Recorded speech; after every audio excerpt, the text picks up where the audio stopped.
Commission électorale nationale indépendante a convoqué l'électoral pour la présidentielle ce vendredi 1er septembre.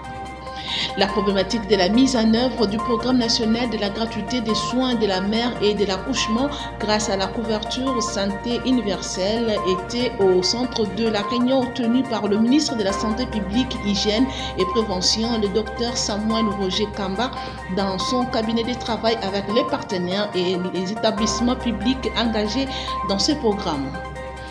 À quelques jours de la rentrée des classes sur toute l'étendue du territoire national, plusieurs questions sont posées sur ce qui est de la préparation de cette rentrée scolaire. Et reste de vous retrouver encore une fois, mesdames et messieurs, bienvenue dans cette grande édition. Dans l'actualité, en République démocratique du Congo, l'on s'achemine peu à peu vers les élections prévues en décembre 2023. C'est vendredi 1er septembre, la Commission électorale nationale indépendante a convoqué l'électoral pour la présidentielle. Suivez les reportages avec Ginelle Pézo. La cérémonie s'est déroulée dans la salle Abbé Apollinaire Malou Malou, située au siège de ces institutions d'appui à la démocratie dans la commune de la Gombe, en présence de plusieurs personnalités, notamment des diplomates, politiques et religieux. D'abord, les rapporteurs de la centrale électorale, Patricia Seya, a lu devant l'assistance la décision de la plénière convoquant l'électorat pour ces scrutins. Considérant que l'insécurité qui prévaut dans les territoires de Massissi, Rutshuru et Kwamut ne permet pas l'ouverture des bureaux de réception et de traitement des candidatures dans l'immédiat, vu la nécessité, après débat et délibération, décide. Article 1er. La Commission électorale nationale indépendante convoque l'électorat pour l'élection du président de la République à la date du 1er septembre 2023. Article 2. Un bureau de réception et de traitement des candidatures à l'élection du président de la République est ouvert à Kinshasa en date du 9 septembre 2023 au siège de la Commission électorale nationale indépendante, CENI, situé au numéro 4471 du boulevard du 30 juin dans la commune de la Gombe. Le chronogramme des activités est arrêté comme suit, en conformité avec la décision numéro 044/CENI/AP/2022 du 26 novembre 2022 portant publication du calendrier du processus électoral 2022-2027 relatif aux élections présidentielles, législatives, provinciales, urbaines, municipales et locales. Par la suite, le numéro 1 de la CENI, Denis Kadima Kazadi, a dans son mot réaffirmé la volonté de son institution à organiser les élections dans les délais constitutionnels et avec un fichier électoral fiable. Le processus électoral est aujourd'hui à un tournant important avec la cérémonie de convocation de l'électorat pour l'élection du président de la République. Le grand défi pour la CENI et pour toutes les parties prenantes au processus électoral demeure la tenue des élections dans le délai constitutionnel sur base d'un fichier électoral fiable et des candidatures aux différents scrutins certifiés et sans exclusive. Nous sommes aujourd'hui à 110 jours du jour de vote. La CENI s'est fixée pour objectif primordial d'améliorer la qualité du processus électoral avec, entre autres, la prise en considération des observations et recommandations faites par les missions d'observation électorale et les autres parties prenantes. La convocation de l'électorat marque l'ouverture du bureau de réception et traitement des candidatures à la présidentielle. Ce bureau, qui est installé au siège de la CENI, sera ouvert du 9 septembre au 8 octobre. Restons toujours dans ce chapitre. Le président de la Commission électorale nationale indépendante, Denis Kadima, a échangé dans son cabinet de travail avec une délégation de femmes venues d'un certain nombre de pays africains, conduite par Bennett Diop, envoyé spécial du président de la Commission de l'Union africaine, Moussa Faki, pour une mission en République démocratique du Congo. Suivez encore une fois ce reportage de Ginelle Pézo. Ces échanges ont tourné sur la participation de femmes et de jeunes dans le processus électoral. L'envoyé spécial du président Moussa Faki a loué au nom de l'institution africaine les efforts constants que déploie la CENI pour l'inclusivité et le respect du calendrier électoral. Ce qui nous amène ici, c'est 2 points très importants. Le premier, c'est le processus de paix, mais également, surtout à l'Est, et de voir comment c'est lié au processus électoral. Parce que nous avons besoin de paix pour pouvoir conduire des élections paisibles. Mais nous disons également que nous avons besoin de la participation des femmes.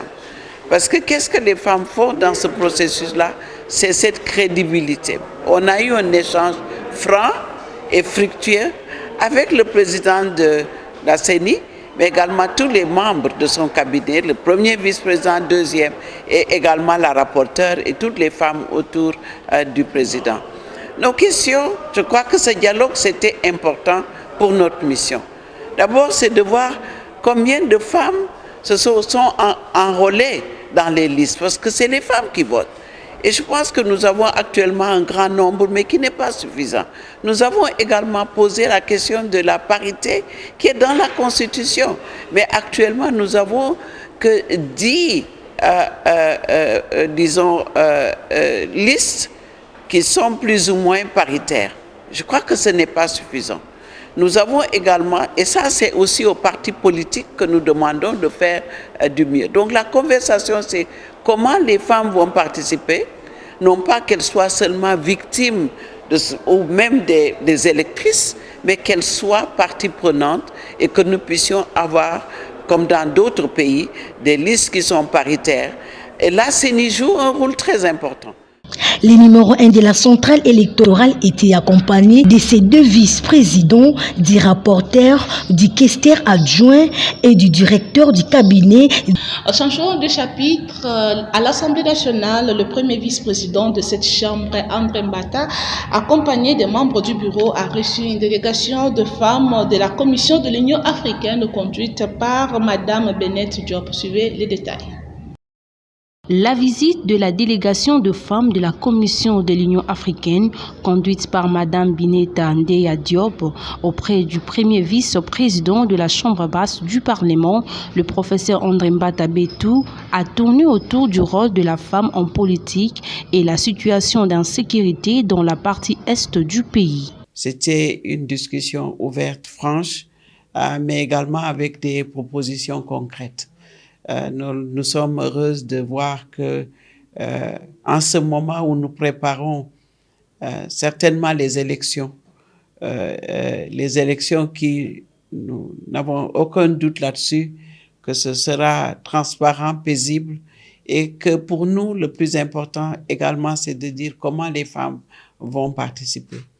Nous avons applaudi depuis Sun City quand les femmes ont mis la parité dans la Constitution. Ces femmes de l'Union africaine ont également eu un tête-à-tête avec la présidente de la commission genre de l'Assemblée nationale et ont salué le travail qu'elle effectue. De son côté, le professeur André Mbata a fixé l'opinion au nom de Christophe Mbosoko Diapwanga, président de l'Assemblée nationale. Au nom de l'honorable Christophe Mbosoko Diapwanga, le président de l'Assemblée nationale qui est à mission, j'ai reçu le bureau de l'Assemblée nationale et mes collègues. Nous avons reçu une forte délégation de l'Union africaine conduite par Mme Diop, l'envoyé spécial du président de la Commission africaine en ce qui concerne les questions des femmes, de paix et de sécurité. Eh bien, l'Assemblée nationale a été très heureuse de le recevoir. Nous avons discuté de ces questions de paix, ces questions de la participation de la femme à la vie politique. Et d'entrée de jeu, nous avons d'abord expliqué à nos illustres visiteurs la situation dans laquelle vivent les femmes et les hommes congolais, surtout à l'est de la RDC où le pays est victime de l'agression rwandaise. Et nous avons précisé que cette situation d'agression par le Rwanda de la RDC affecte les droits des Congolais, en particulier les droits des femmes qui sont victimes de viols et qui sont victimes de toutes les violations des droits de l'homme. Le professeur André Mbata a martelé qu'il y a un rôle à jouer par les partis politiques, l'Église, les organisations de la société civile, parce qu'une paix, une sécurité et une démocratie durable ne peuvent pas se conduire sans la femme. Dans un autre chapitre, le chef du gouvernement, Jean-Michel Samalou Kondé, a donné des instructions à son équipe gouvernementale afin que des dispositions soient prises pour une rentrée scolaire calme et apaisée sur toute l'étendue de la République. Suivez les comptes rendus. On a commencé par examiner la situation économique au niveau international et à ce sujet, on a relevé 2 points. Le fait qu'il s'observe un léger relèvement de l'activité économique au niveau international qui est tiré essentiellement par les secteurs de l'automobile. On a également noté une baisse des prix des principaux produits miniers d'exportation de la République démocratique du Congo. Dans le secteur national,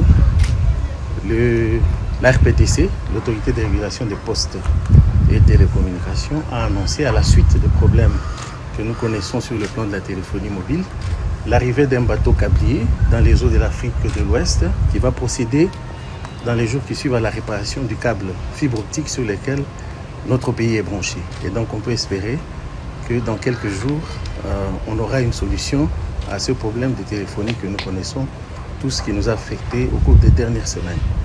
Sur le plan réel, en commençant par l'inflation, l'on note que le niveau est stable, comme on l'a observé au cours des dernières semaines, sauf que par rapport à la semaine du 18 août, on note au 24 août une légère accélération de la formation des prix et cette inflation se situe à 17,2% en cumul annuel et en glissement annuel à 22,8% avec en projection un taux de 11,5% à fin exercice dans le cadre du programme convenu avec le Fonds monétaire international.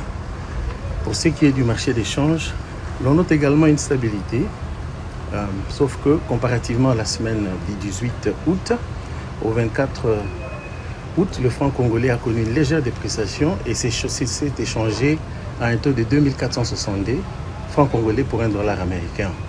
À l'indicatif et au marché parallèle, on est à 2505 francs congolais pour $1 américain. Et enfin, en ce qui concerne les réserves d'échange, on note une légère augmentation de 3%. Ces réserves se situent à 4,7 milliards de dollars, ce qui représente environ 2,6 semaines d'importation des biens et des services. On a également parlé de la rentrée scolaire et des instructions ont été données pour que tout se passe dans le calme et que nous ne puissions pas avoir de mouvements de grève.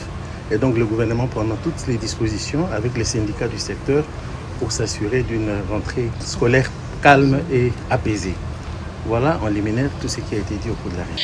L'ambassadeur de l'Italie en poste à Kinshasa a été reçu par le vice-premier ministre en charge de la Défense nationale et ancien combattant Jean-Pierre Bemba Ngombo. Les 2 personnalités ont échangé sur les questions de coopération bilatérale dans le domaine de sécurité. Les détails avec Agathe Messi. Cette visite de l'ambassadeur italien en poste à Kinshasa, Alberto Petrangeli, chez le vice-premier ministre de la Défense nationale et ancien combattant Jean-Pierre Bemba Ngombo, entre dans le cadre de la coopération bilatérale dans les domaines de la sécurité et leurs pays respectifs. Je suis venu présenter mes sécurités au VPM Défense. On a parlé un peu de la situation sécuritaire. Aussi, on a parlé des possibilités de réchauffer la coopération bilatérale dans le domaine de la sécurité. Oui, je crois qu'il y a des possibilités là-dessus, on va évaluer ensemble. Il y a de la formation qu'on peut faire, par exemple, des équipements, mais on va voir, on va décider ensemble. L'Italie prévoit une coopération notamment dans la formation et l'équipement de FRDC. Parlons santé dans ce journal, la problématique de la mise en œuvre du programme national de la gratuité des soins de la mère et de l'accouchement grâce à la couverture santé universelle était au centre de la réunion tenue par le ministre de la Santé publique, Hygiène et Prévention, le docteur Samuel Roger Kamba dans son cabinet de travail avec les partenaires et les établissements publics engagés dans ce programme. Le détail avec Ginelle Pezo encore une fois.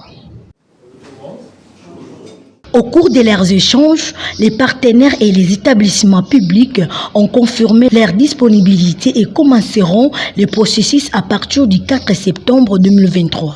Au sortir, le coordonnateur du Conseil national de la couverture santé universelle, Dr Polydor Mbongani Kabila, fait le compte rendu. Nous venons d'avoir une grande réunion avec tous les partenaires du groupe Interbailleur Santé, ainsi que les établissements publics de mise en œuvre de la couverture santé universelle, en présence de son Excellence le ministre de la Santé ainsi que le vice-ministre de la Santé.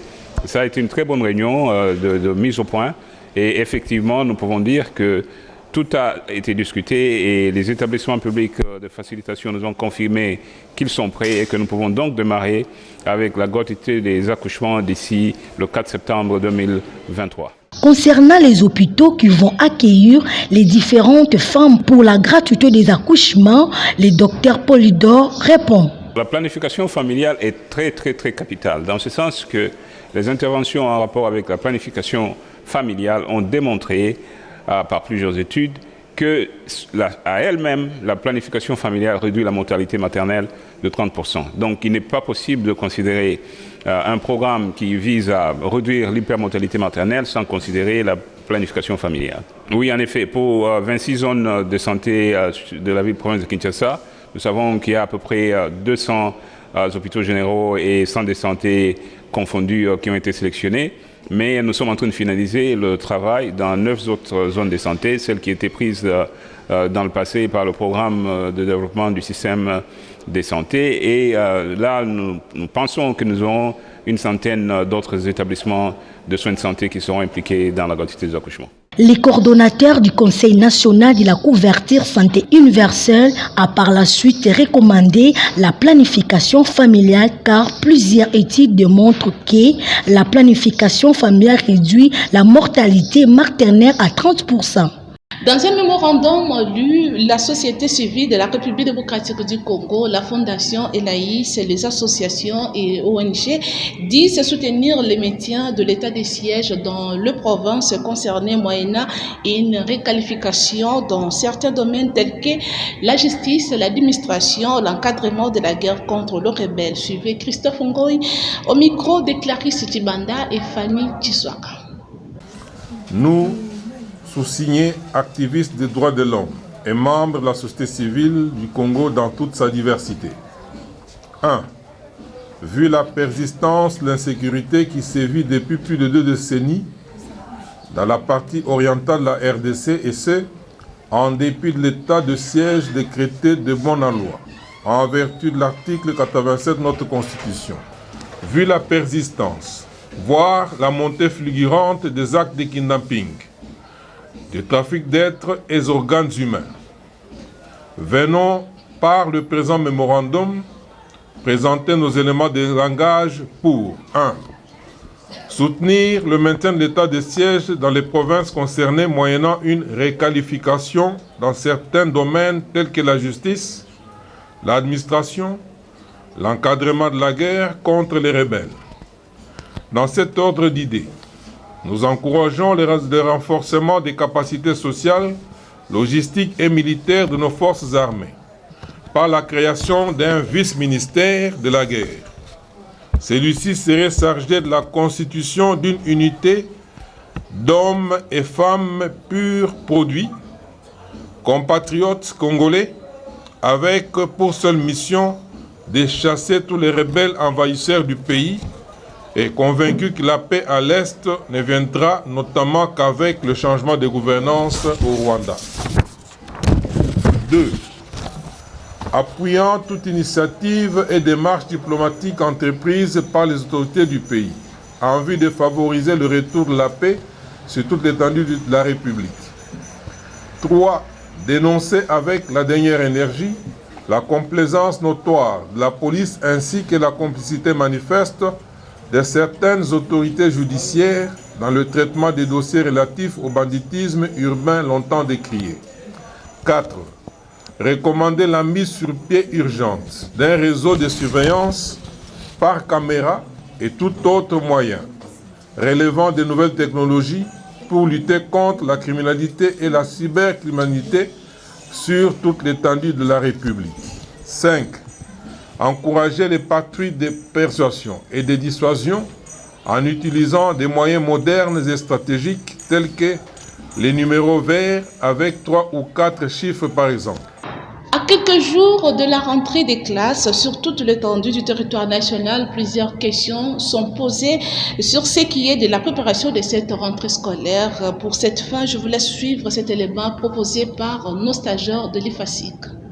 Un constat amer, au marché Gambela, il n'y a pas d'engouement chez les vendeurs de fournitures scolaires, ont fait savoir ces derniers, interrogés à ce sujet. Selon eux, les parents ne viennent pas souvent comme à l'accoutumée.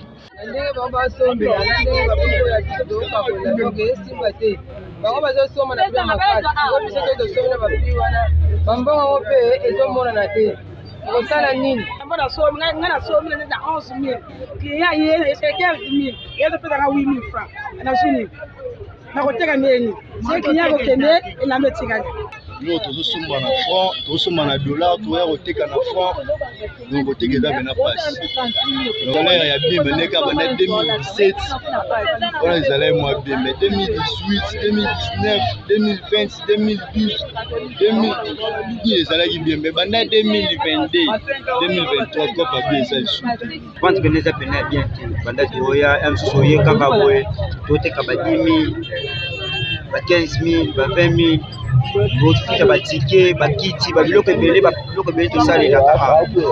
surtout vraiment $, du côté des parents, certains ont admis qu'ils sont prêts à envoyer leurs enfants à l'école, mais les moyens ne sont pas conséquents pour s'acheter toutes les fournitures scolaires. Ajoutez à cela l'achat de quelques manuels.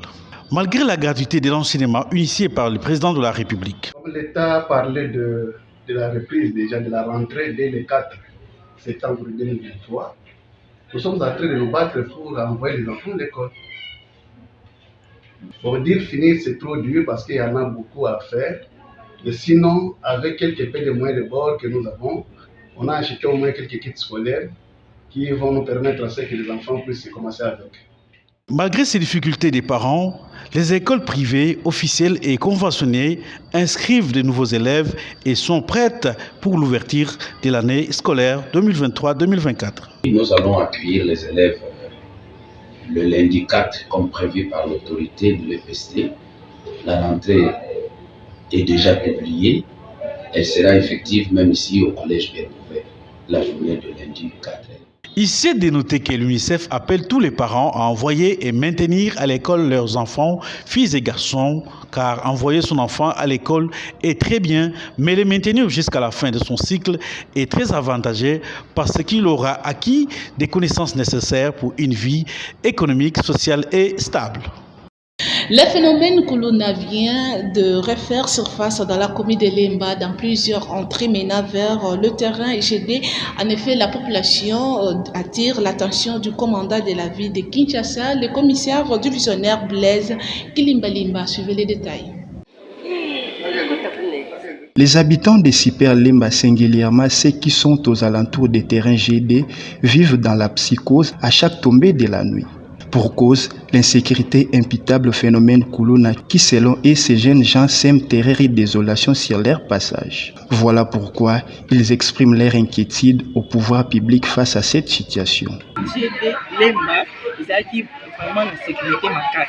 Mais actuellement, nous sommes en insécurité totale.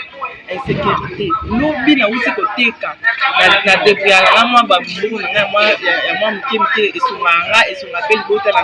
Mais nous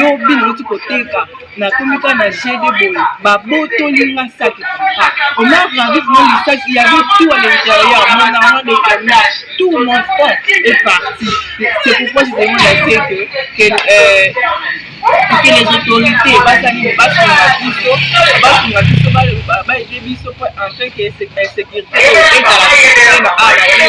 le nouveau commandant de la ville-province de Kinshasa, le commissaire divisionnaire Blaise Kilimbalimba, est averti sur ce qui est de l'insécurité à Lemba. Et bouclons ce journal par cette information. Les habitants de la commune d'Engaba se plaignent de la transformation d'un canal d'évacuation de eau en décharge publique. C'est le constat de nos stagiaires de l'IFASIC et de l'Université Congo.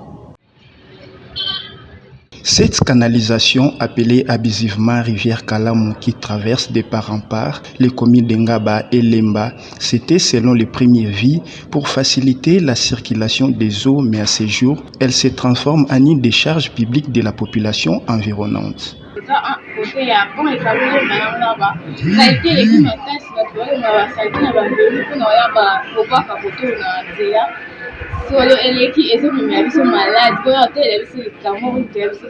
Basalite vraiment bamilangi nyonso to ba mai ya ba jus bazoboka kana na Kalamu. En tout cas vraiment salite leki basolo toujours respirer bien te vraiment ko zamboka tela biso likambo. Belle bamsi bazoboka na ba kutu ba nini ba onde zo causer salite wana. Ceux qui habitent Ngaba oublient qu'ils sont dans un environnement marécagé. Pendant la saison des pluies, plusieurs familles tombent victimes des inondations. C'est la fin de ce journal, mais avant de nous quitter, place au rappel des principaux titres. La Commission électorale nationale indépendante a convoqué l'électoral pour la présidentielle ce vendredi 1er septembre. La problématique de la mise en œuvre du programme national de la gratuité des soins de la mère et de l'accouchement grâce à la couverture santé universelle était au centre de la réunion tenue par le ministre de la Santé publique, Hygiène et Prévention, le docteur Samuel Roger Kamba, dans son cabinet de travail avec les partenaires et les établissements publics engagés dans ce programme. À quelques jours de la rentrée des classes sur toute l'étendue du territoire national, plusieurs questions sont posées sur ce qui est de la préparation de cette rentrée scolaire.